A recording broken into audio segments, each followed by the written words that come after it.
Hey, y'all give it up for Irma. This is the portion of the show where the badass student comes back and takes over. I was such a bad kid, they would give me stupid tasks, like go to the corner and sing to the plant. So there my dumb ass goes singing gin and juice to this plant, hoping it would grow. It didn't grow all year. I thought it was a racist plant. I come to find out it was plastic.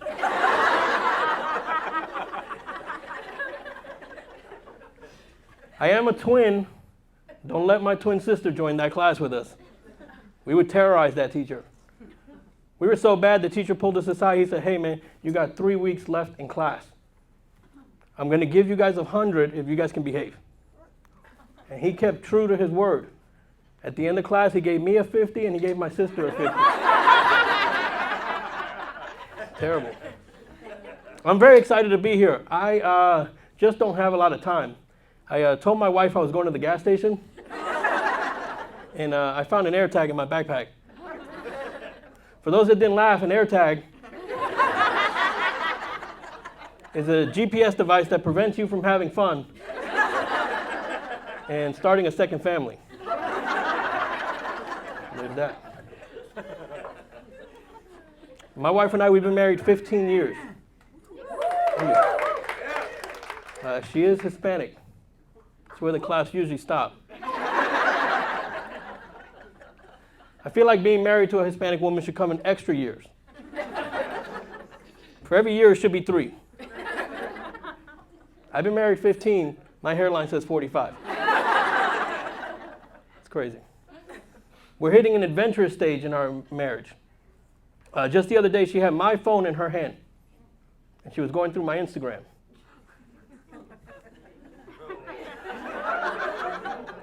She said, who is this bitch you're following, and why do you like all her pictures? And now I get to choose the adventure I want to go on.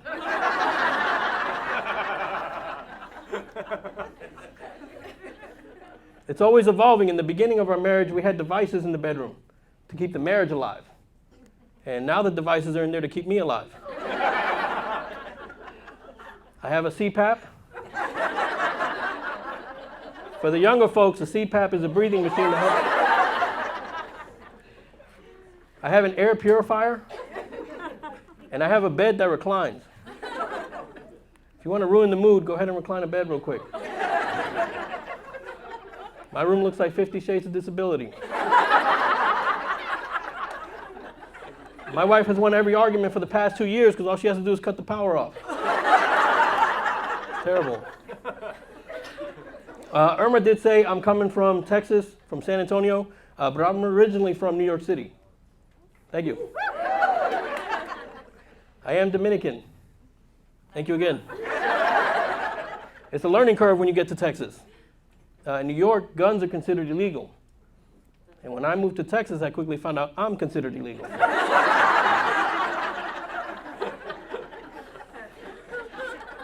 I was almost late getting here. My car broke down on the way, and I had to take the bus. But the bus they were trying to put me on was going to Martha's Vineyard. I'll let that one sit a little bit. There it is. All right, cool. For those that didn't laugh, the governor's taking immigrants in.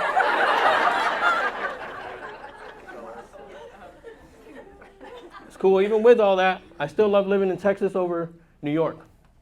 There's just some things I still have to get used to, like the animals.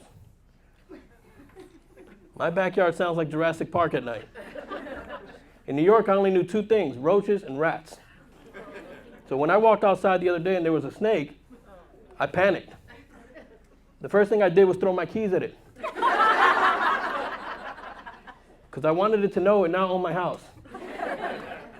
I walked inside, told my wife, pack up. A snake now owns the property. She's a tough Hispanic woman. She said, you're supposed to do like Texans do. Okay. So I did what they've been known to do. And I put a cowboy hat on. And I walked outside, looked that snake in the eyes, and I said, go back to your country.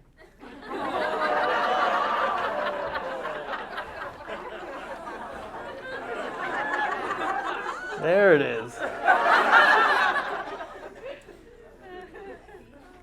No, I had to leave New York because my mom was always putting me in really uncomfortable situations. This one time she found drugs in her mailbox, and she flushed them. And when the drug dealers broke into our home and they didn't find the drugs, they left a message for my mom in red lipstick. They wrote on her mirror, "We'll be back, bitch." And my mom, being who she was, she took that red lipstick and wrote on the front door, "We'll be waiting." And so as the man of the house, I felt like I had to do something. So as soon as she went to sleep, I changed it to "She'll be waiting." I thought it was got me fucked up. That's one class I didn't fail was English. I felt like we was one too many people.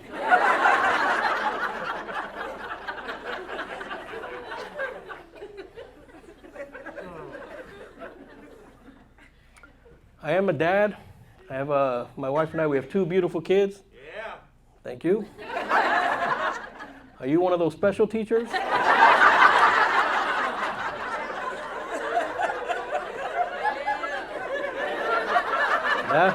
That was a lonely yeah over there. That's crazy. All right, keep the kids in the back. But my kids are 13 and 4. Yeah, that's a big ass gap. That's one math class I didn't fail. I'm like, that's a big ass gap right there. One was planned, one was a blessing. I asked God for a new car, I got a new car seat. I just stopped asking for shit at that point. They're super different from each other. The 13-year-old, he likes to argue everything. So I know he's going to be a lawyer when he grows up. The 4-year-old, she likes to steal. So I know she's going to need a lawyer.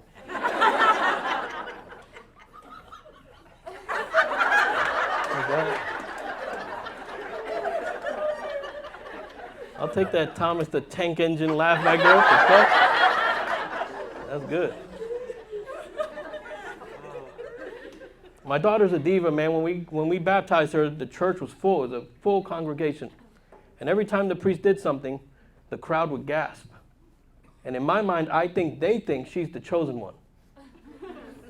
And so the priest said, "Turn Emma around and introduce her to the congregation." And so my dumb ass picks her up like the Lion King. I even start singing, "Nah, so hey."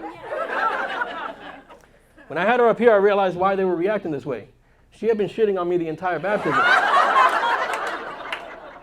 And now I'm here like, holy shit, Jesus Christ, what the fuck?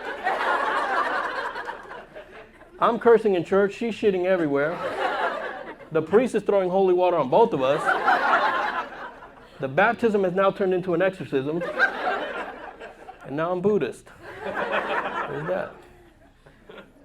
I feel bad for my kids, man. I got them past my prime. Like my 4-year-old, I'm past my prime with her. My 13-year-old, he got me in my 20s. It was all good. My son now, he's at that age where he's Googling everything. And the other day I saw in his search history, what's the proper salary for house chores? Isn't that weird? And I'm just glad he's not looking at my search history. Because the last thing he sees is how much Benadryl can I give these kids without killing them? I need a break.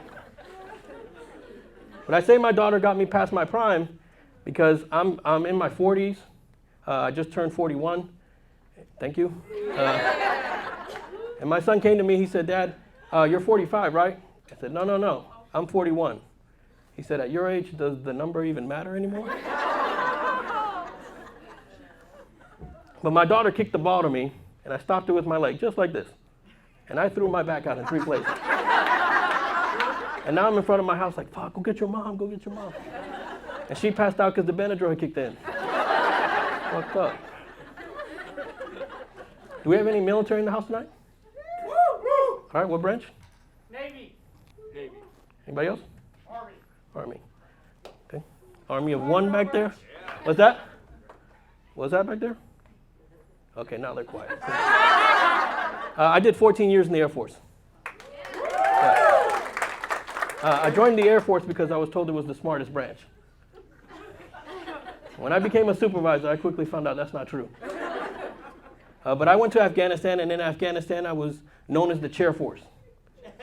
Because anytime we would get attacked, the Army would line up in front of my office and go straight into the action.